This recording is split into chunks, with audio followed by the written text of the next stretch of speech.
Okay, we're back for the week ahead. Plus, we got a full moon on the 14th. So we're doing transits for the 9th through the 15th. But there's a full moon that we're working up towards. So I want to look at the full moon to see what we're working up towards because this is going to be an interesting full moon. Yeah. Okay, so I just want to make a quick announcement. I don't know, most of you know, some of you do know, but I'm doing the Sidereal Masterclass. And it's actually happened now, and I'm receiving applications now. I'm accepting applications right now because I'm only taking a few students. I'm not just taking like everyone, and it's a webinar-based class. So it's going to be like maybe 10 students, 12 students, I don't know, maybe 8. And it's going to be kind of focused, and we're going to get into a lot of like deep studying of ancient star religion, cosmology, all the creation stories, which are the roots of astrology, which kind of presents to you why astrology is really powerful, which then presents to you why if you study astrology that's correctly aligned with the stars, it makes sense. And then it shows you why we're being fed with astrology that's not connected with the stars, which is called tropical mainstream astrology. It's not connected to the stars. And that's what's being fed to us because it's like deliberately going off track because of the power of connecting with the celestial mechanics is really powerful for a human being to have. So that's what this study is about. It's a big deep dive into the stars and astrology and the roots of all of that. Alright, so it's the Sidereal Masterclass. Links are going to be in the video. Links are in the email. And if you visit the website, siderealastrologist.com, it's the first button on the opening window. It's going to say Masterclass Application. You fill it out, and you'll be a step ahead into becoming a true sidereal astrologer. Okay, so let's move ahead with this reading. It's pretty cool. Just a few points in here in the full moon that I want to point out that make a lot of sense to what's going on now, because it's sort of like this like harvesty type of full moon. So first I want to point out the full moon is going to be in Pisces. I don't know what tropical astrology is going to say, but here it's also at 1 degree Pisces, so it's like on the cusp between Pisces and Aquarius. And there's a conjunction with Neptune. So that's a pretty kind of dream state, also visionary full moon. But could be like sort of confusion going on, but if you focus on all these things, it won't be confusion because there's a lot of applied energy that's going on during this full moon, and I want to open that up to you because I think that's the important part. So if you can use the dream state, spirit connection of Neptune moon to kind of put energy towards the visions and the dreams and flowing with spirit, then you're harnessing the energy efficiently or correctly or the way it's meant to be harnessed. Alright, so I'm going to read off some stuff to you. And then I also like to see the full moon, what the sun is doing, because the full moon light is reflection of the sun. The ancients call the full moon, or the moon in general, the great reflector of light, because the sun is the light, the moon is the reflector.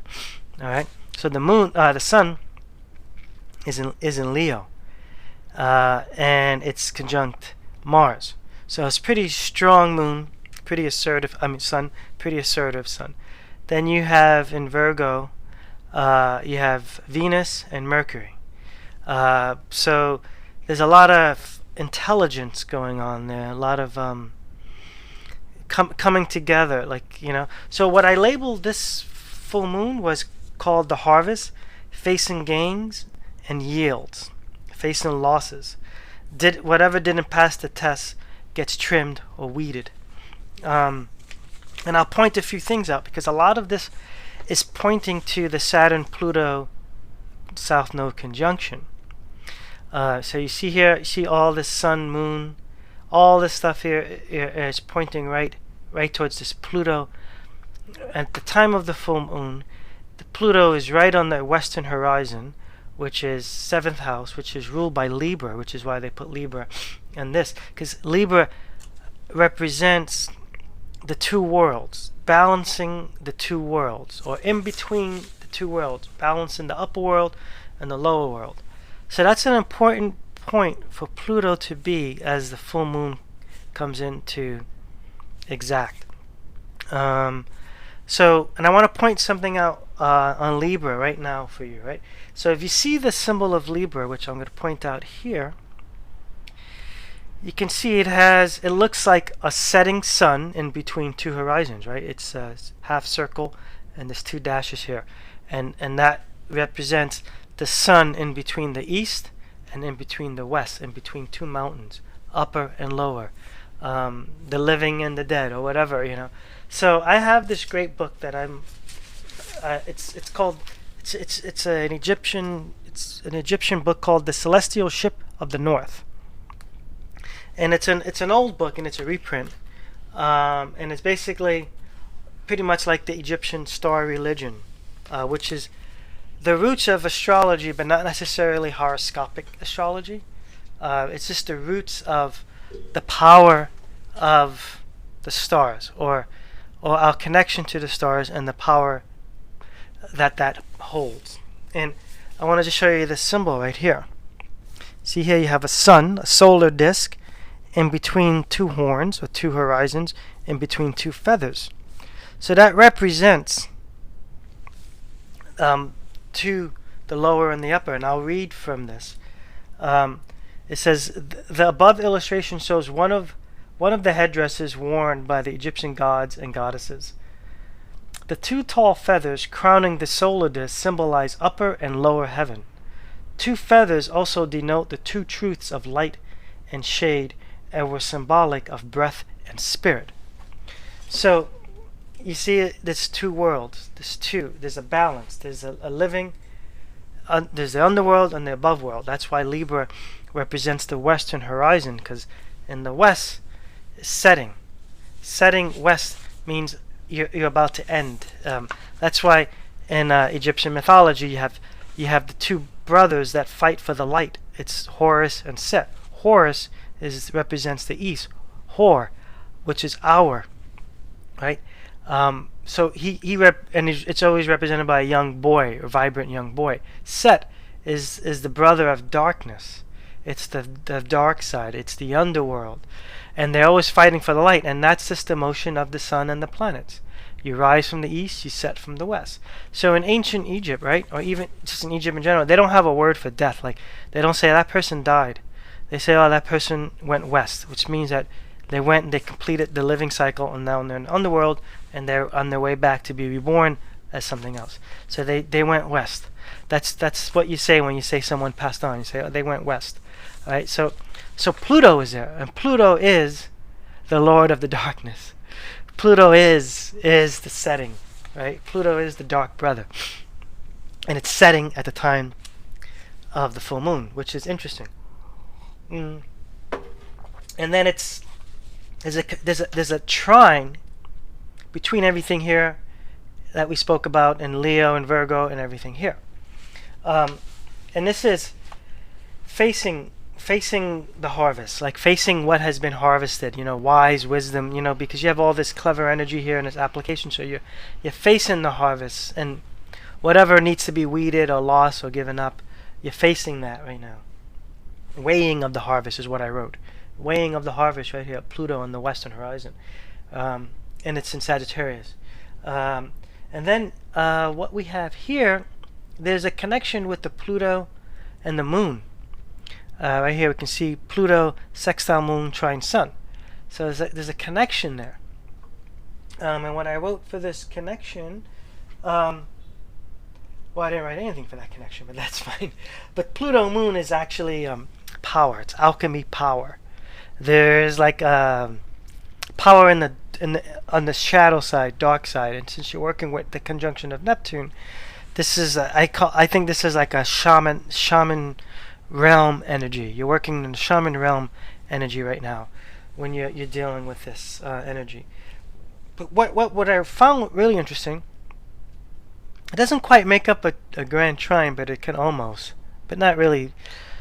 But you have this trine between Uranus in Aries, trines up It looks like, I want to just confirm. Aries, yeah, trines up on the on Saturn, and doesn't trine up on Pluto, and doesn't hit. Yeah, so it's just Saturn, and then I think I have that written down here. It says awakening to the reality of action, right? Because Uranus and Aries is awakening to action. Saturn represents reality or structure and limits and time. So all of those things. So after you do the harvest, there's a reality. There's a reality of what made it. There's a reality of what didn't make it. So there's a harvest. What didn't make it gets recycled. That's what Pluto does. Pluto is the one that chops up and recycles. So there's a reality of that, and that's kind of where we're at with this full moon. It's facing the harvest. What do we gain and what do we lose, and what are we going to plant? What are we going to replant? What are we going to weed? What are we going to trim?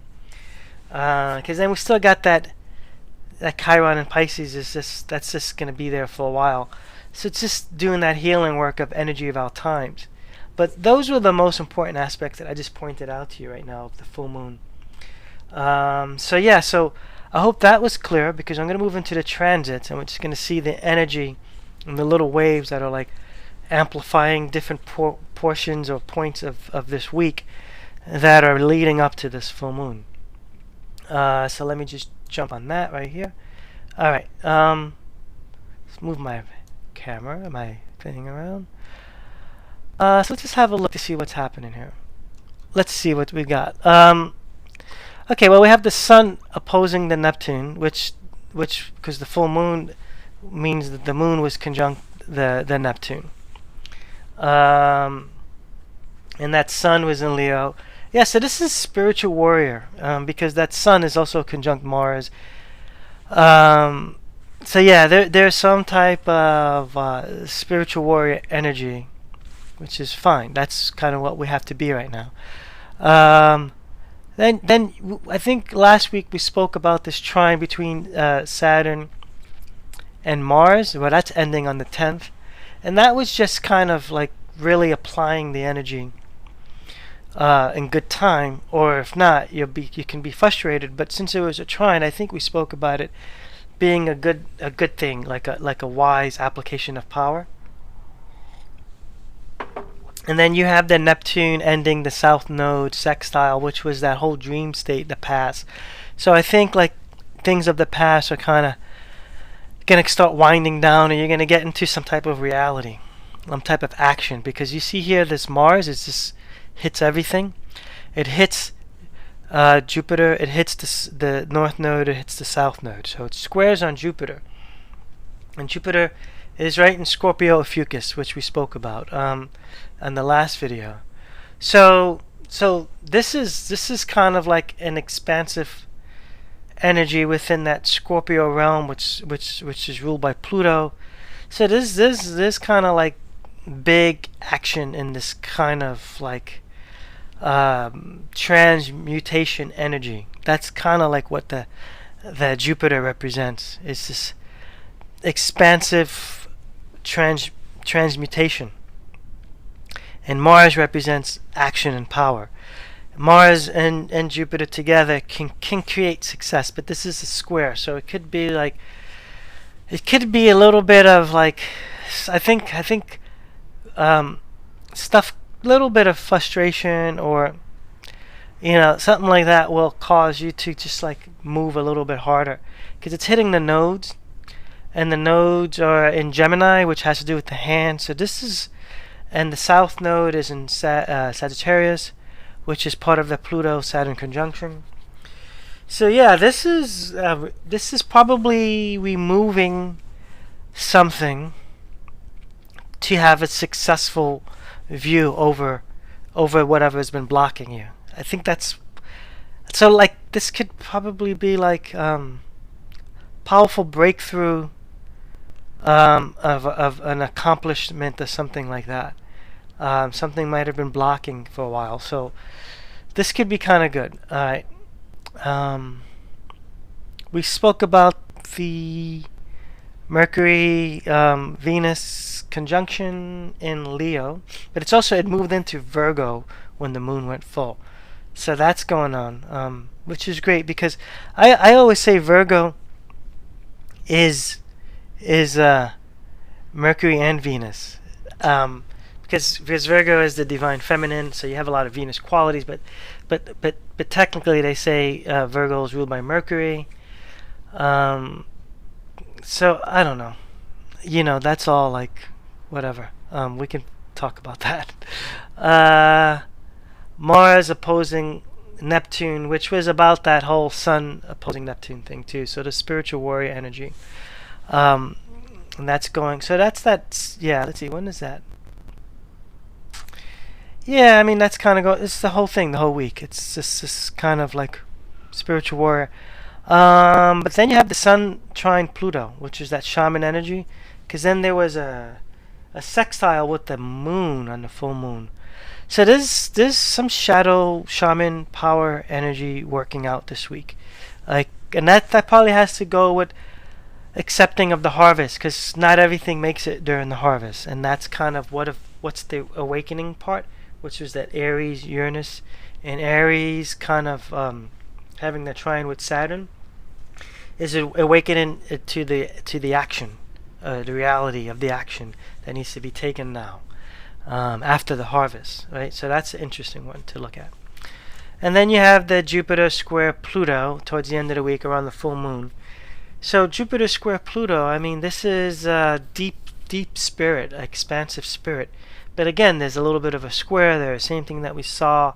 I think we saw that. What did we see that with? We saw Jupiter. Okay, we saw Jupiter Mars. So yeah, there's some energy with breaking, like having a breakthrough or success in something that was blocking or creating delusional states or something like that. There's going to be some more clarity, I believe. That's kind of what's showing up. Yeah, I think that's it for the week, guys. I think we got this one. Interesting week. Harvest week. Yeah.